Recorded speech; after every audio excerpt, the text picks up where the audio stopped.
Nobody has a cell phone. When were they invented? If your answer to this question is yes, I do have a cell phone, please take it out and look at it and make sure it's off, okay? That way you won't have to interrupt the proceedings while you go about turning your phone off. Anyway, welcome once again. Are there any more handouts? There's Thank you. on the chair over there, if you didn't get one. One from last week Share too, with the neighbor. if you missed it. Yes. Can I give you one? Thank you. For some reason I asked you. Thank you.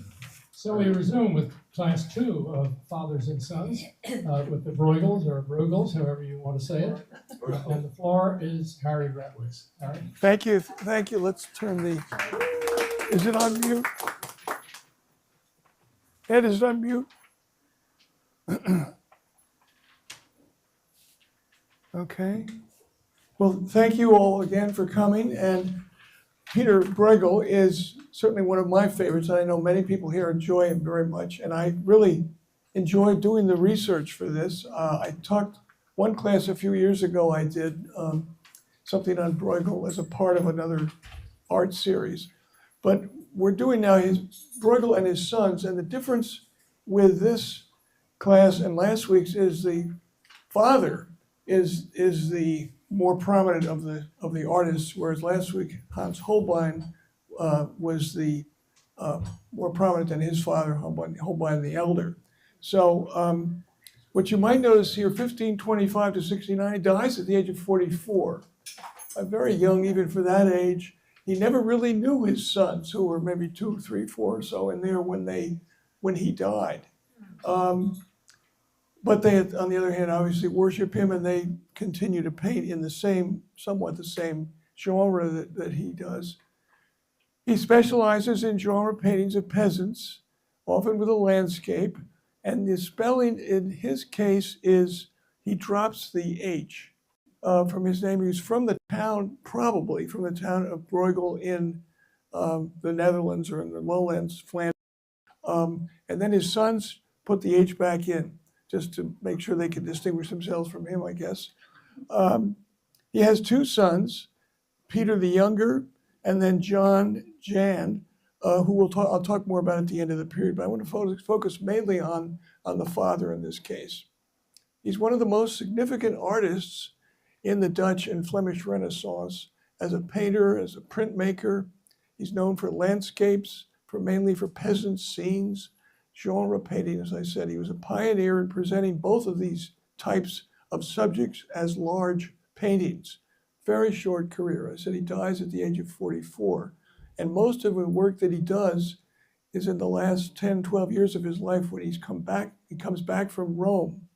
And he'd been down there, sort of absorbing all the the culture of the city, and went even down as far as Naples at one point. But he focuses on the manners and lives of peasants. And he's a pioneer in many different ways. He's the first generation of artists to grow up when religious subjects ceased to be major subjects for painters.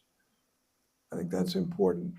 He paints portraits to some extent, and Netherlandish art. His early depictions are of murals of rural life, but we'll look at some of mostly the ones that are probably more familiar to you, and I'll try to say some things about each of these paintings that we look at. This again is probably one of his best known subjects.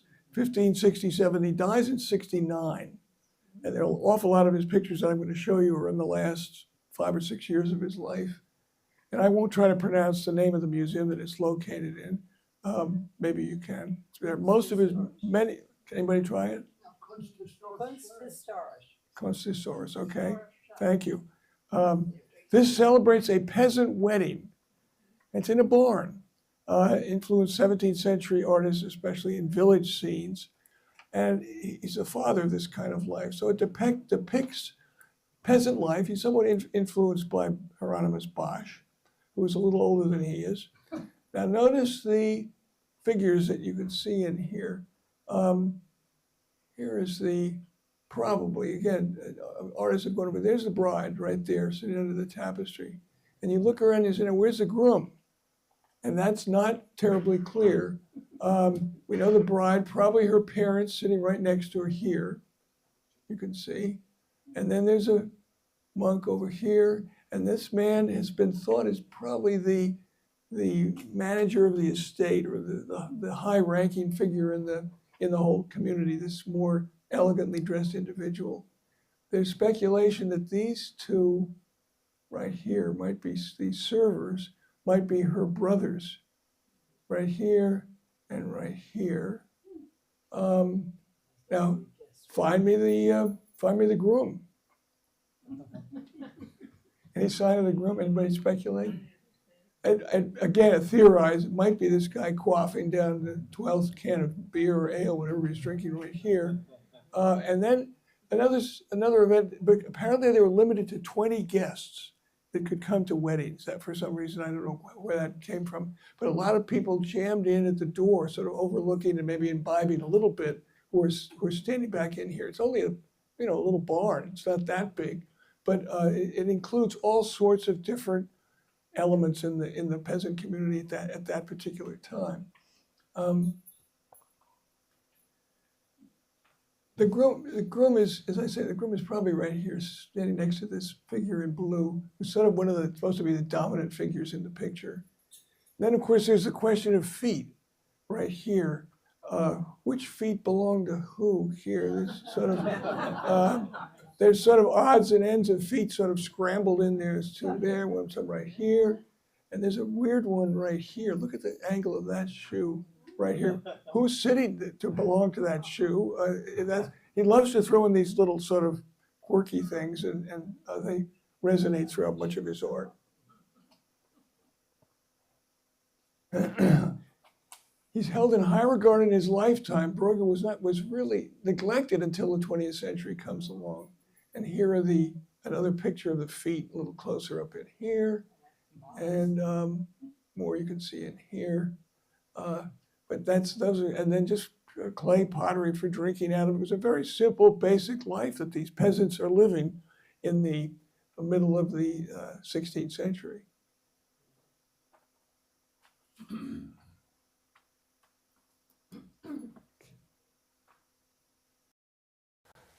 A joke, is this a question? A joke by the painter or an error by his son, Pieter Breughel the younger?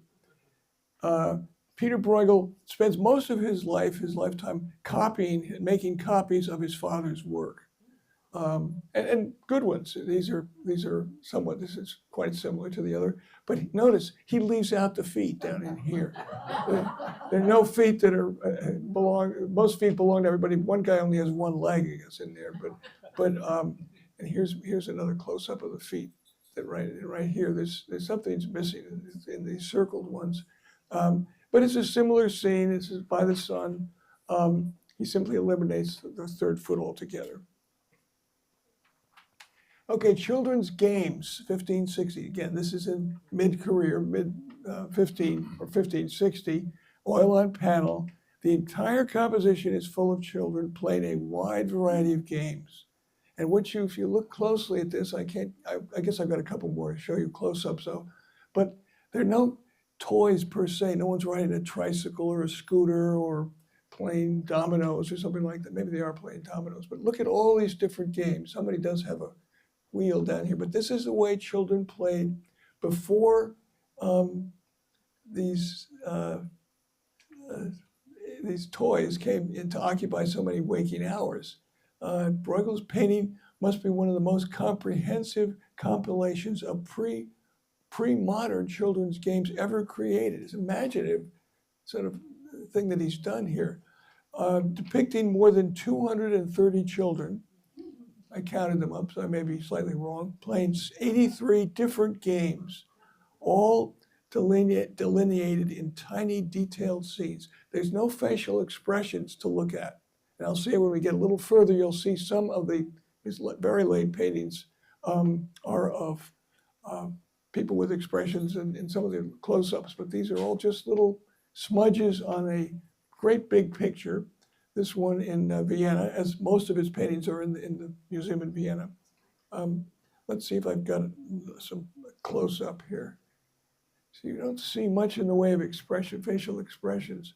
One of the most instantly recognizable vignettes shows children bowling hoops down in here. So they do have toys, I guess, to some extent. Behind them, a girl yells into a barrel to hear the echo. This child obviously is definitely in need of something to do, but she's yelling, hearing her voice project into a echo. And that was, again, something that I guess kids did.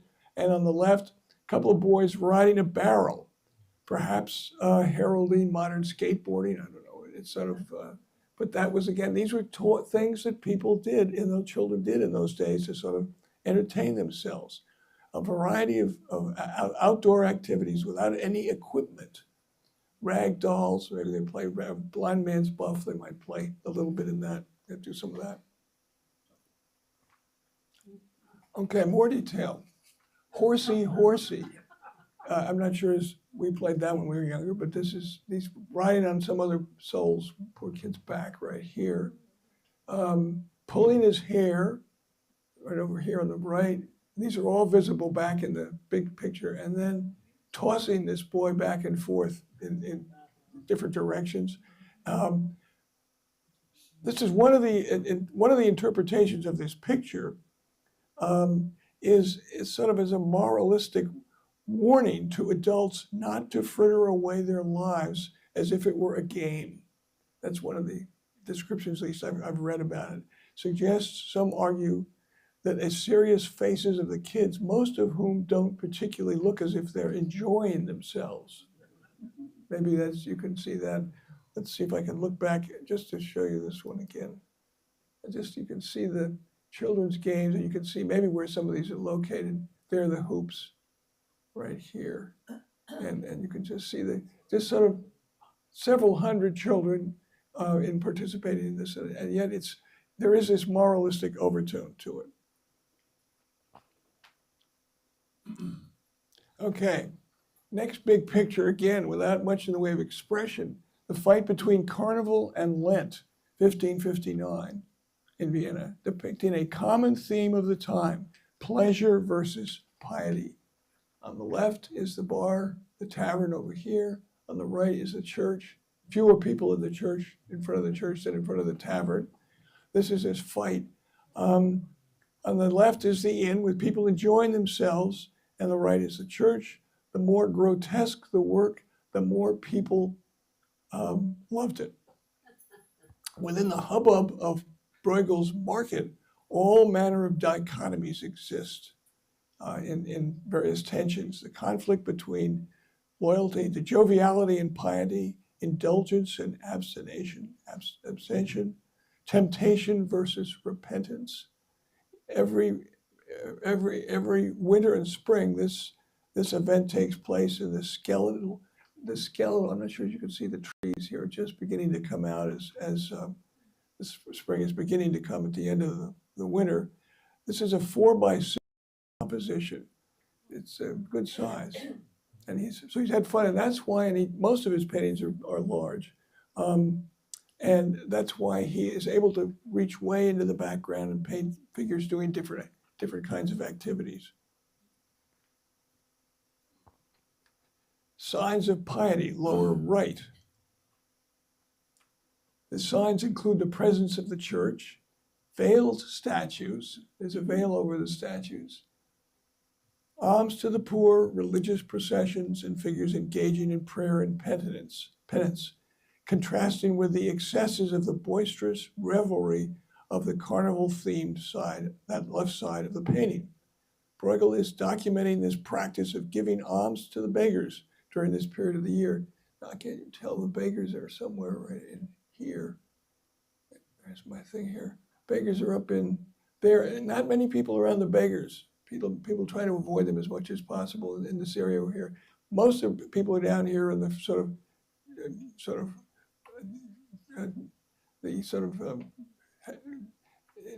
heavy imbibing area. Most of it at that point is probably fairly drunk at that point. not just of the soul, but of exterior things. A woman cleans her windows while a man carries a bucket of water and brushes it. There's a woman up in here going to clean the windows off. The man's carrying the bucket. Dutifully, the husband is carrying the bucket here. And as a woman is going to, again, trying to clean the place up a little bit.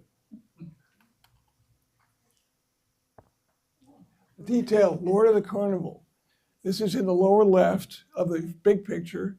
He's ready to joust with Lent, a scrawny creature clad in mourning and settled in an uncomfortable prayer stool. There she is, or he is, right in this area right here, carrying his paddle, and he's, of course, they're about to joust. And as you look back in the earlier picture here, wait a minute, here, you can see them fairly prominently right here. You can see them in this, right there. The Lord jousting against this pitiful looking figure right here. Carnival goes on for 3 or 4 days, and then they all retreat into Lent for 6 weeks or whatever the time frame is. But this is again a view of an event that Breughel is fascinated by, and a big picture, so he's able to paint lots of little details in it.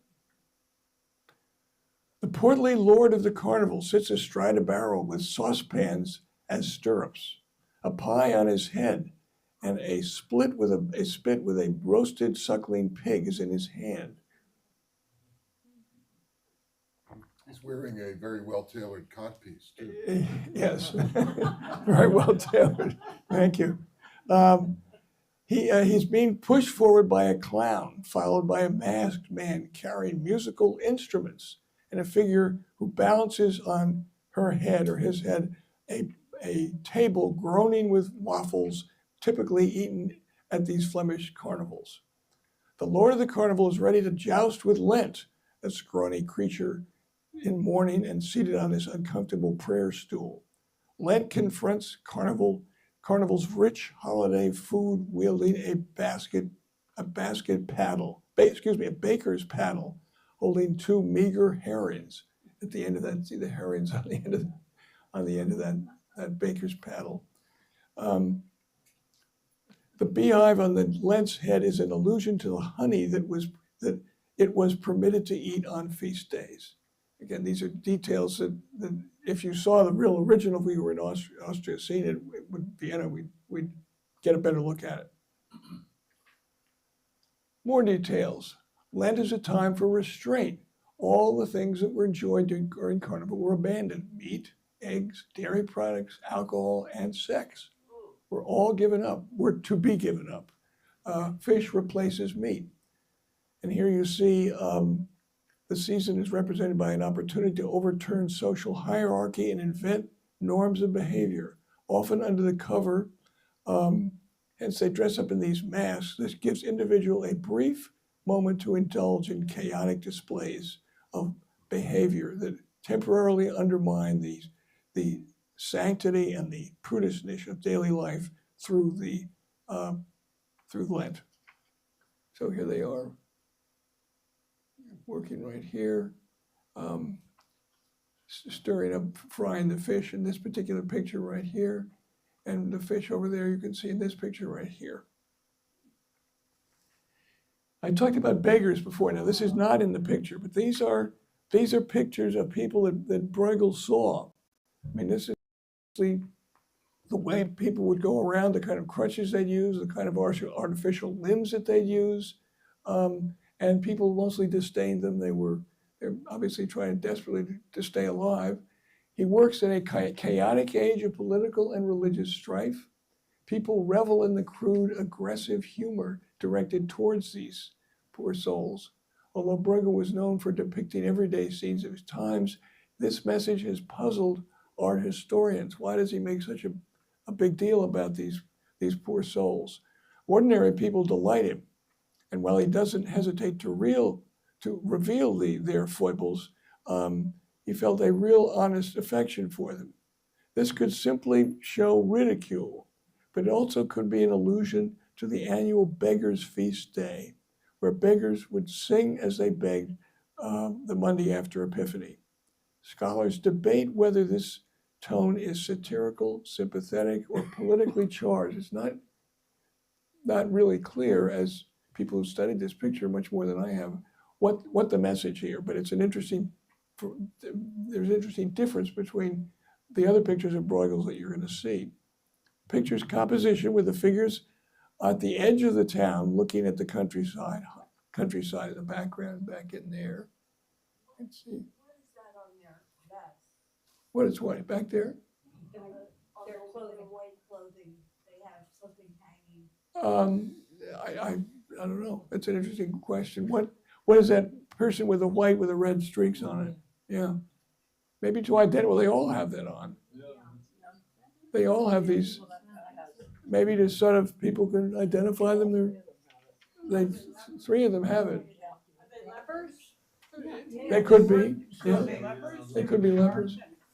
And whether these people, this person is connecting with the group or not, I don't know. This is, again, look at, they have the most awkward, terrible looking implements to walk with, that's for sure, or to get around.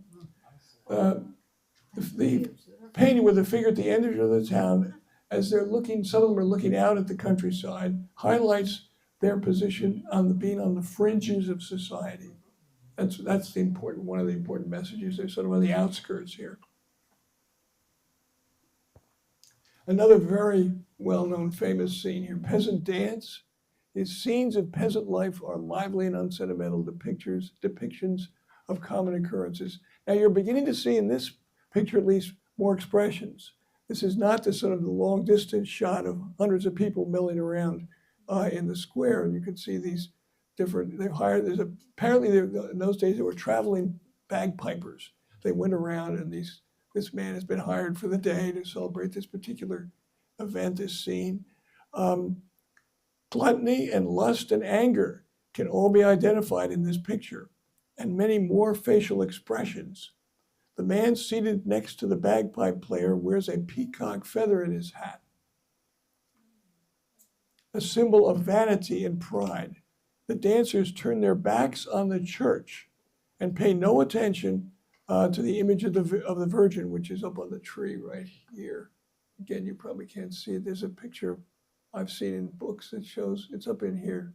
There's a picture of the painting of the Virgin. Peasant dance this is painted the year before he dies, or 2 years before he dies. He's issuing a stern warning against gluttony, anger, lust, vanity, pride. So this is definitely, there's a moral overtone to this that he wants to be intended. That's why, again, he's coming up close to show the expressions of the different peasants. But Heather, Yeah. in that painting, that woman with the child was so tiny compared to the man. Was that? Back up here. Yes. Someone give Gail a microphone? Oh, Okay. sorry. Charlie, okay, you get that one. This, No. is that the one? Yeah, the woman there beside the man with the bagpipe. Look at how Yeah. tiny she is Yeah, compared to the man. Yeah. I think that children were seen as little adults, and so those are two children. Yeah, just a little older. One girl's a little older, dressed up.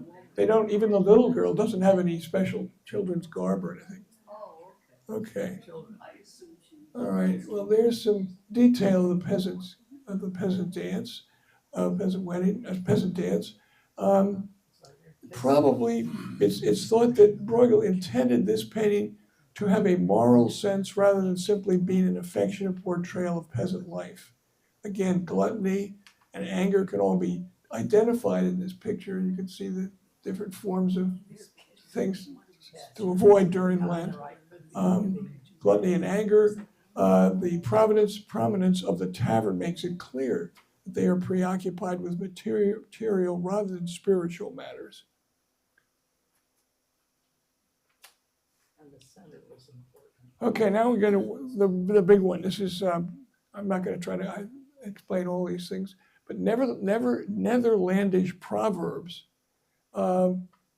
This is our themes in his paintings are the absurdity of wickedness of humans. They're all doing something a little bit different here to sort of illustrate a proverb. His intent was not to illustrate the proverbs, but to catalog human folly. Many people are depicted and show the characteristic blank features that Breughel uses to portray fools. Here's one right here, to Bill the cat, right here. Cat doesn't look very happy, and that's, you're gonna have to look at it, it's in there, I can't see it from this direction. This one is, to Bill the cat and to carry out a dangerous plan, right here. Let me see, I've got some others of this. Here's some others, other proverbs. There are 119 proverbs. So what do you think this one is right here? Any thoughts? Beating your head against a stone wall, sort of, frustrations. This one, swimming upstream, trying to make ends meet, over here, right here. And then this one is, what's this one? It's, that's something. Don't throw your money away. That's what it is, that one. Don't throw your money away. This one way up in the distance is the blind leading the blind. The fall of the cards right here. And don't cry over spilled milk. So again, you can back up just a little bit. I'll see, maybe you can see these in the big picture, but there's, for instance, there's a blind leading the blind. You wouldn't even, it's way up in here. He throws all these things in, they're big canvases, but he throws all these in, and then that one is something about the world turned upside down. This one right here. Oh, don't count your chickens before they're hatched. This is this one right here. I'm just trying to find it here. Where is my thing? It's right there. This guy leaning out the window holding two chickens. I can't get the cursor on there. Well, I'll go ahead. You got it? Yeah. There it is right there. Don't count your chickens before they're hatched. And there are dozens of these things that are through, and most of them are not as familiar to us as the few that I've talked about. Another very well-known series is his Seasons of the Year. We can look at this one here, The Harvesters in the Met in New York. One of the seasonal paintings commissioned by a wealthy merchant, Nicholas Jongelink, who was very wealthy and who was really his patron. And he paid for a lot of these. He put these on his estate, these seasons, 4 or 5 different ones of the year that Breughel does. And as you can see here, the ripe stands of wheat blaze in a wide swath across Breughel's view of the month of August. And again, you get way back into detail here. These kids are playing ships in the bay, then they're playing bowling in this picture to the right. And you can see his interest now in landscape. Yeah, yes, his landscape, sure. There's supposed to be a single woman bathing in this pond, but I can't see her. Maybe there. I looked very carefully at this picture, but I couldn't find it. And mostly these men and women recovering from the heat of the summer of harvesting. Peasants are shown eating, others are transporting the wheat. This young man is being told to go get water, bringing it back up through the wheat fields right here. But he loves to go into the detail of all the different things that people did in those days. He shapes the course of Northern landscape painting. He also influences later French painters Courbet and Millet in the 19th century, who I talked about, I guess it was last year. On the far right, a person is shaking apples from the tree. Over in here, can you see that? There's supposed to be somebody up in the tree shaking apples. A sense of great sweep of landscape is conveyed by these workers carrying the wheat through the clearing while people are bathing in the pond and children are playing on the ships far away. There's, again, children way in that distant part of the picture. Here are some other close-ups of it. Pure midsummer, the heat, you can just feel the heat of these. Women are carrying the sheaves of wheat away. This guy is totally exhausted. the young man coming up through the rows of wheat. These are a little more close-ups. These young men or boys or whatever their girls are playing bowling in this area. And then the pond down in here, there's supposed to be a nude woman in there somewhere, or about to enter. The details in the distance are marvelous. A loaded wagon heads for the barn. And where's the wagon? Is this it right here? Yeah.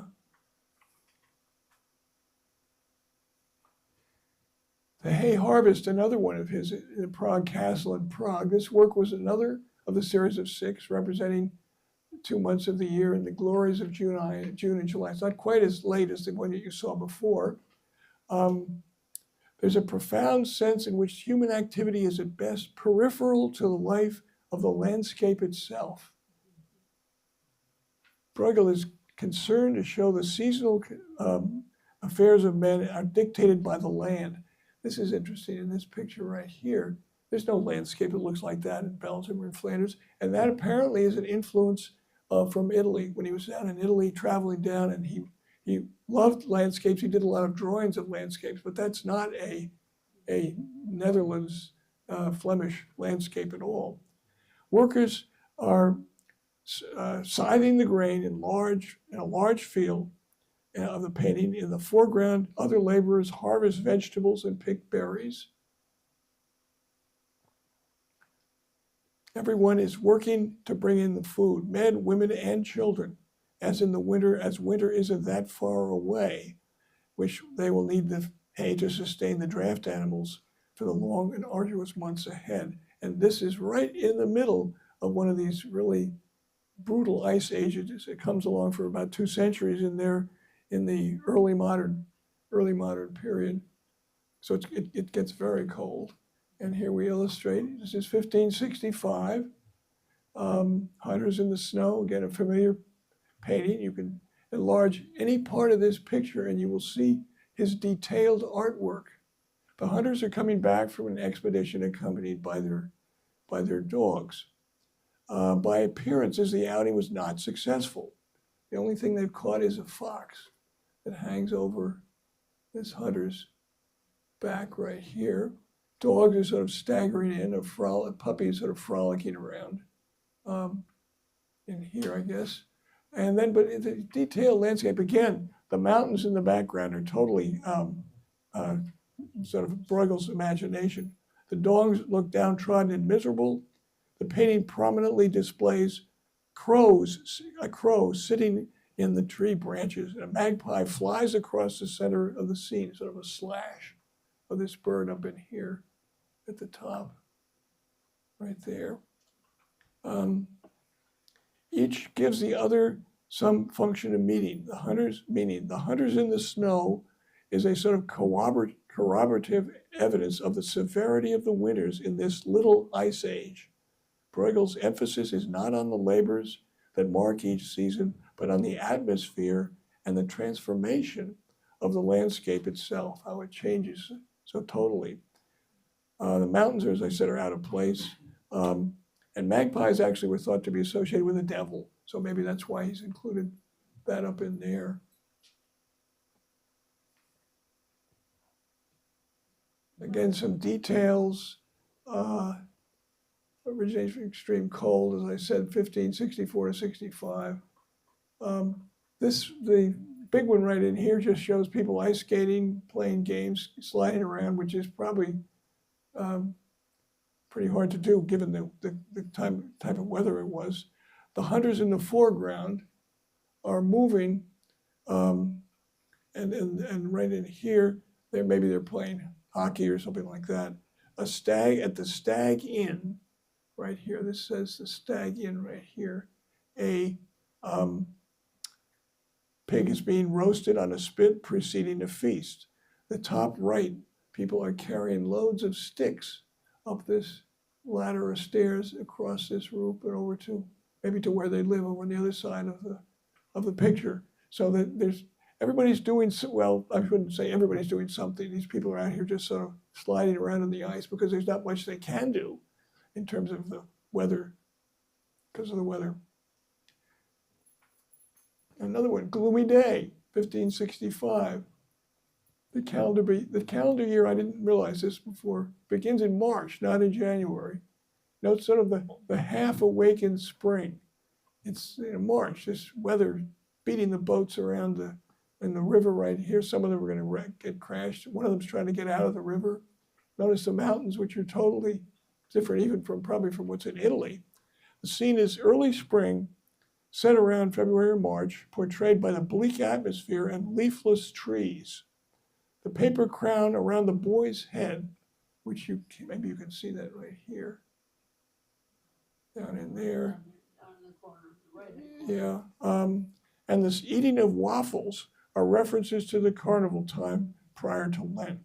The sky, the ships crashing against the shore, and the children preparing themselves in the foreground suggests this harsh weather is arriving. I mean, look at that cloud up in there, and it looks like the surface of the moon almost up in there. Houses in the village. Look at the houses, the way people lived. I mean, if you didn't keep up on patching your roof, you were in trouble. With of course, there's snow, and these thatched roofs simply are not that resilient. The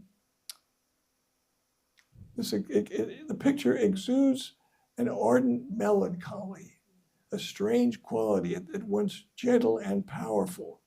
It's a very moving picture of what life was like, especially in the cold weather in those days. No fireplaces. If they had fireplaces, you had the threat of burning your house down. I thought it was very interesting with that ladder climbing up over the roof. I'd like to know more about why they were walking across a roof to get to a house. Earlier, yeah. Whether it was I know. snow I'll look at that or again. or what, but Yeah. I just thought that was That's very interesting, yeah. This is an interesting one. The Peasant and the Nest Robber combines Brueghel's themes of landscape, of course, over in there, peasants and proverbs. So what's the proverb? This peasant is looking at this guy up in the tree trying to rob the bird's nest. And he's sort of laughing at him, making fun of him. But what's he about to do? About to step in the water right here, the brook. There's a stream right here as he's sort of pointing at this guy. And he's gonna meanwhile get himself wet. It presents a moralizing contrast between the active, wicked, and the wicked individual and the passive man who is virtuous in spite of adversity. Could be suggested that the pointing man is making a judgment on the robber whilst not aware that he is nearly stepping into the water in front of him. It's sort of a Flemish version, possibly, of a bird in the hand. Note the peasant's big legs, big thighs, which was a common feature. He who knows where the nest is has the knowledge. He who robs it has the nest. I mean, that's sort of an obscure proverb, but I thought that was a good picture. Now look in the distance here. Wait a minute. It's the next one. Okay, this is a famous picture. When the blind lead the blind, this is the year before he dies. It's in Naples. Bruegel shows 5 different kinds of blindness as they fall like a row of dominoes. It's sort of the effect is there's sort of this man is falling into the water. He's about to go, and they're sort of staggering down. Now, apparently a distinguished ophthalmologist looked at this painting, and he said Bruegel has shown 5 different kinds of blindness, whatever they were in those days. This is sometimes taken as sometimes the blind leading the blind, they're sometimes taken for a ride, is the sort of the idea behind this. It portrays a line of 5 men, progressive stages of their balance, following the fate of their blind leader, who has already fallen into the stream. We see him dramatically foreshadowed, wallowing on his back, still holding the hurdy-gurdy, musical instrument commonly associated with beggars. So that's very dramatic. That white-looking sort of apron with the dots, that reminds me a little bit of another painting. yes, where yeah, they- one of the handicapped beggars. Yeah. So maybe all the people who had Yeah, give it to her. maybe all Say the this, people hold it who right had to your mouth. deficiencies were sort of indicated by wearing some kind of. You had to been Yes, distinguished by yes, wearing yes, something like that. yes. Yeah, that's a good point. And look at this church in the background, again, talking about the details here, because that church, because in this next picture, I'm gonna show you the church right here, and then the church is there today. This has been built in the same area, the same place that the church on the left was in.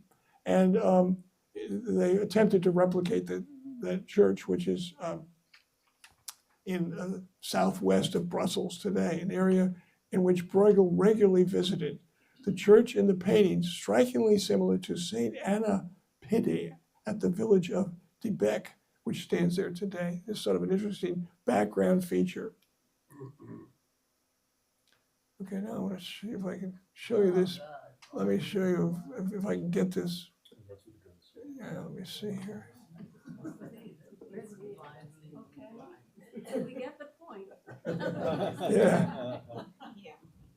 Now, wait a minute, I've got to get this damn thing. I can't find it. Yeah, there's actually a very good little short video of this, if I can find it. Maybe I'll move on. If there's time, I'll show it at the end. Which one do I do? This? Yeah, the arrow. This one right here. Remember puts the red on. But I can't find where, I'm trying to find my mouse thing on here. You moved your mouse over to the other side. I'll forget it. That's all right. It's a good, okay, let's go on. I'll show it to you later. Okay.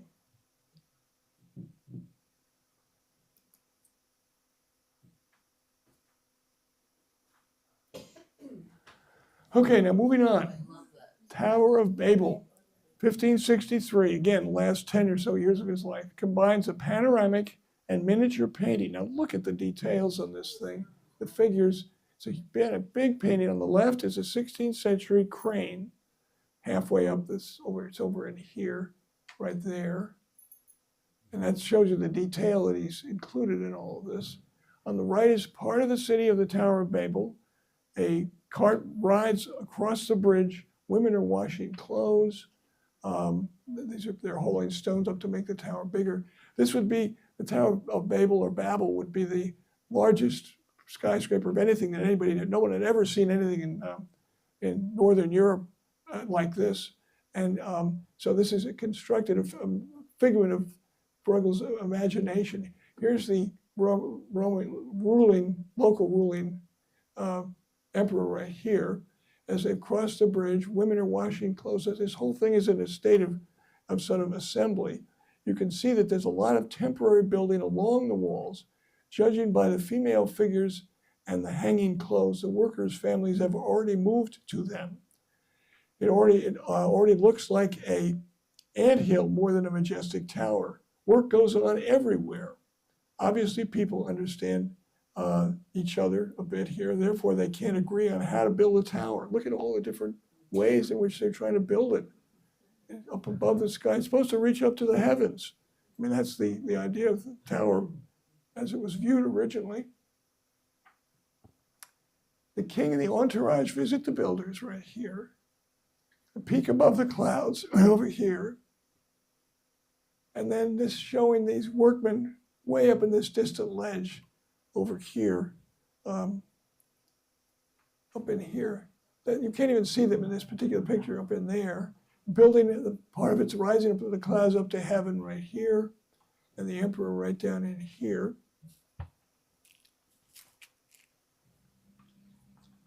Go on to the next one. Okay, that's another one of his major pictures, a magpie on the gallows in Darmstadt. The painting shows a vast landscape.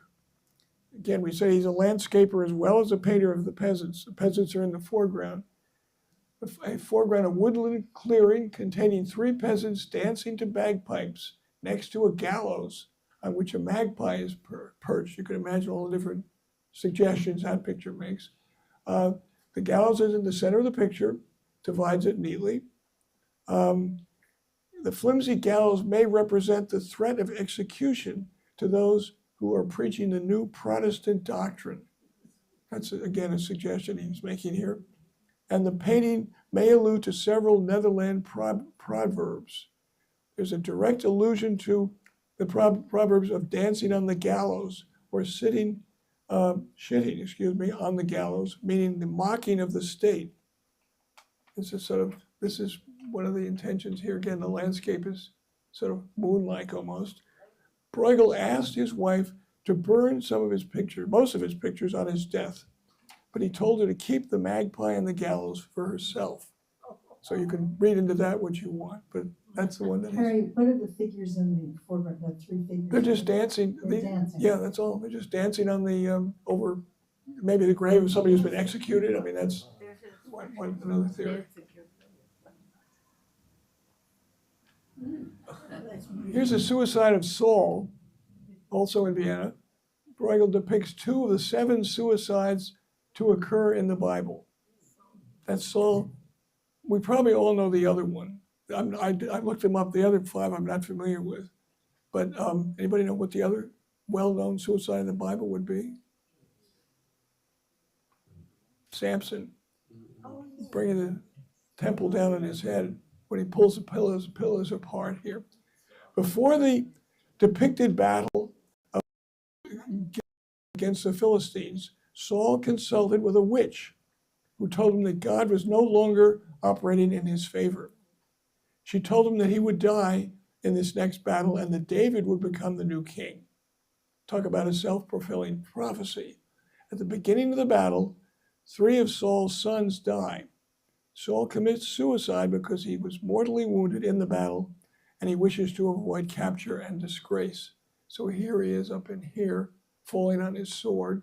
First he asks his armorer to do it, and his armorer refuses. And so he takes the sword. This is sort of the end of, includes everything in the battle between the Philistines and the Jews. So again, the landscape it's a kind of a biblical landscape that Breughel has made up. I'm trying to get through because I want to show some of his sons. The Triumph of Death is again another one of these. This is a little earlier than the ones we've been looking at. Representatives of different social institutions are depicted in the crowded composition. An emperor to whom a skeleton shows the hourglass, a symbol of flowing life, a prelate who is fading next to a skeleton, wearing a galero, a hat associated with a church. So this depicts the landscape populated with different figures during a violent massacre. You can just look at all these. If you can see the 4 horsemen of the apocalypse, does anybody see that? I was unable to find this. It's up in there somewhere, leading the march of death. It's an allegory of death, which comes in earth and kills men and women who react in different ways. Some fight strenuously for survival. Others give up, are resigned or frightened. Death leads his army on a horse that is allusion to the 4 horsemen of the apocalypse. Anybody see the horse? Maybe this is it right here. Does that look? Well, the location is grim and desolate, with warm tones that evoke a hellish atmosphere. In the background, you can see all sorts of things are burning and volcanoes are exploding. Skeletons carry out all sorts of bloody massacres, drowning, wounding, beheading, hanging. They also destroy the surrounding atmosphere by setting things on fire. So this is one of his more violent pictures, certainly, that he includes. Okay, I wanted to do a little with his sons. Pieter Breughel has 2 sons. Left, Peter the Younger. Right, John the Elder. And John is known as the Elder because his son is also named John. And he becomes a well-known painter, John Breughel the Elder, and then in later his son is nicknamed the Velvet Breughel because of his ability to paint fine details. They're the ones that put the H back in the name, okay? Breughel right there. Peter the Younger spends most of his life, as I said, and they were 5, 6 years old when their father died. One of Peter the Younger's most successful original designs was a painting of the village lawyer. well after his father's died, 1615 to 21, depicting peasants in a greedy lawyer's office. There are many versions of this. You can see the picture shows peasants lining up with presents such as chickens and eggs to please the lawyer, which was a common occurrence, whereas tithe payments were made in grain. The painting shows the interest in the close observation of village life. Right here, so lawyers sort of ruling over all, and peasants are bringing all manner of produce to sort of pay off their debts. Many versions, but this is Peter the lawyer. It's a difference between this kinds of pictures and some of his father's. The facial expressions are different. He also does many of his father's paintings too, replicates them. There's another one by the younger, Peter the Younger, winter landscape with a bird trap over here. With the grain here, try to get the birds, and when they knock the bar loose, it'll fall down on top of them. The picture has a didactic message. The traps are ready to catch the unsuspecting birds, and the carefree skaters might fall down a hole in the ice. I looked hard for a hole in the ice, but I didn't see one. But they're always out there, clearly, or else this wouldn't have been done. He spends most of his life doing copies of his father's work. The inhabitants of this snow-covered village are real people living in a real corner of nature, but without the sort of, here's a town in the background, maybe Antwerp or Brussels, but not with the craggy mountains that their father had included. The artist conveys a winter landscape and the slight mist by the church.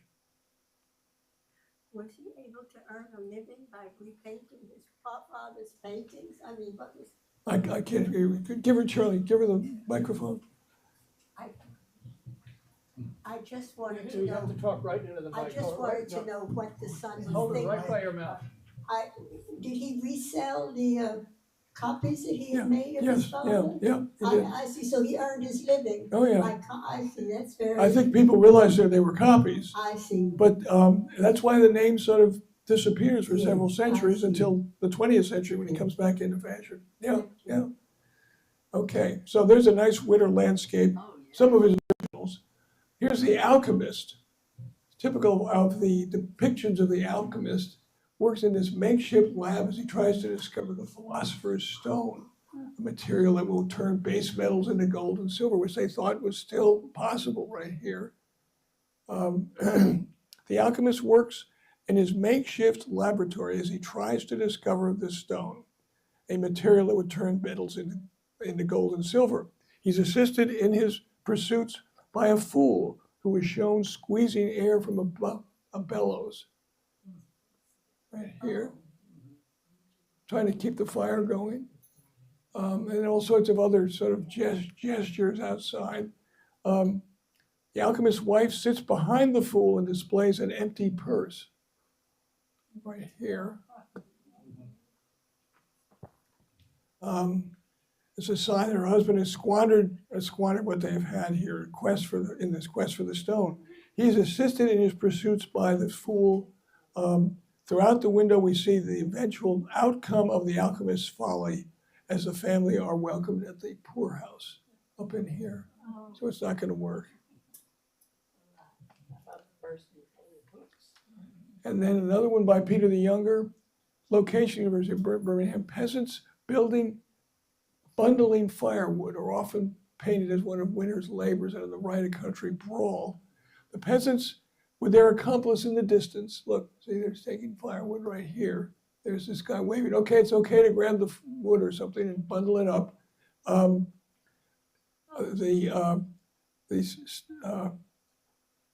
stout man, and then on the other side, the country brawl, stout man in the middle, right here, this guy, right here, symbolizes gluttony, and his gaunt accomplice to the right with his codpiece and his phallic pipe represents lechery, right here. Country brawl, you can see what caused it. Here's the cards scattered on the ground in front of them right here, and they're starting to brawl and beat each other up. The card game is broken up. The figure wielding the thresher right here. He's going to try to hit the other guy. And this again, well-muscled calves, as you can see here, are a characteristic of these peasants. Now, the last one is John Breughel, and this is one of 5 paintings, scenes done in 16, 17, 18 by Breughel and Pieter Paul Rubens, and their partnership lasts for 25 years. We've all heard of Rubens, but most of us probably are not as aware of Brueghel's Jr.'s involvement in this thing. There are 2 figures, Venus and Cupid. And here Cupid shows Venus a painting with a Christian theme, right here. Look to the left of Venus and you'll see a double portrait, a male and a female in traditional Flemish dress, right here.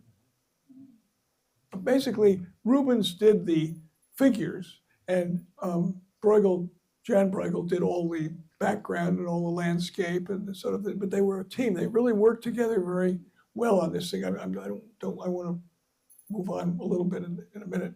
Rubens painted the allegorical figures, and then they also did other paintings of sight, hearing, smell, and touch, which I want to show you. One of them, here, at least here, in taste. Seated at a table with food for a banquet, Venus is eating an oyster and a satyr is filling her glass. Right here, hoping she'll drink and drink right in here. So Rubens does the figures, Breughel does the background, the landscape. In touch, she embraces a puto, a child, in a superbly equipped armory where there are medical instruments and pain, with pain being an object of touch.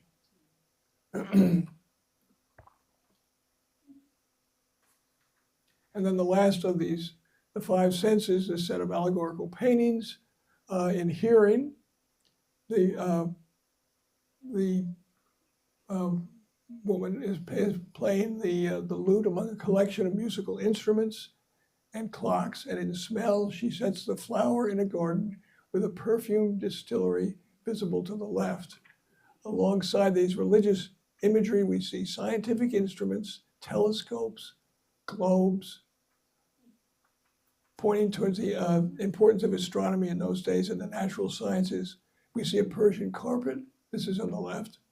And this is collaboration. When John Breughel died, his son John took over and continued to collaborate with Rubens. So it was a remarkable sort of connection between these different generations. Okay, and I want you, the next 4 weeks, this class will now meet on Tuesdays. It should be all on them, but just to confuse you even more, this will be, we'll do this next week. Okay, that's it. Thank you. Sure.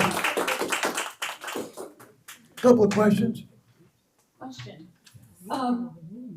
Harry, what do you know, if anything, about the studio practices of the earlier Brueghels? At the end, you talk about Brueghel collaborating with Rubens. With Rubens, but those paintings were so large and so elaborate, and he did so many in a short period of time. Yeah. He must have had a studio that was populated with. I think he did a lot of these, just he made up from memory. He put the dancing figures in, or he put the parables all in the way he wanted to create them. But I'm sure he did it in whatever the equivalent of a studio was in those days. Yeah. That's an extension of. The participating people. I think he sort of made them up as little stick figures. I mean, I thought he'd seen these events, and then he goes back to where he does his painting, and I don't think he was scouted. So he did sketches, I know that, but that not certainly. That's my question. What, he did sketches? Whether there are any existing sketches. Yeah, there are some. Show his method. Yeah, I mean, he did a lot of sketches, especially in his trip to Rome in Italy. He did lots of sketches, which he came back, but the actual context of when he painted these figures, I'm guessing he did it back in his studio. Does that answer your question? Or? By studio, I mean the collaboration of others he's the only name on the canvas. Right. But I'm asking whether you know about other people in the background. He was influenced, I don't, not that I've read about, no. His sons are too young. Harry, we have a question. Okay, Mine's more an observation and a lucky one. If you subscribe to the New York Times online, about a couple of months ago, they had one of their 10 minutes look at something intently, and it was the, what's it called exactly? The Hunters in the Snow, yeah, which everybody knows, and you pointed out, this one you can zoom in, and it's so lucky, and I think you can get it back if you subscribe to the New York Times and detail. And the only thing I remember is there were people skating on the pond, but the people who were climbing the roof were putting out a fire, because that was in the house, and other people were likely skating. I think the fire, I didn't see the fire in when I saw the fire over on the left, No, where they were, but they're saying that, I don't remember exactly which house. but they're carrying, the men on the little insert were carrying faggots of wood. So I'm thinking that they were gonna use it for the fire. No, but they're saying there was a house on fire, I don't remember. We'll have to look at it But if again. you can get back the New York Times, because they do repeat it, and it comes out the first Mondays of the month. Okay, And yeah. it was a great way of really something that. Well, it's interesting, I only saw one fire in that particular picture, but, well, listen, it's 12 o'clock, so thank you all for coming.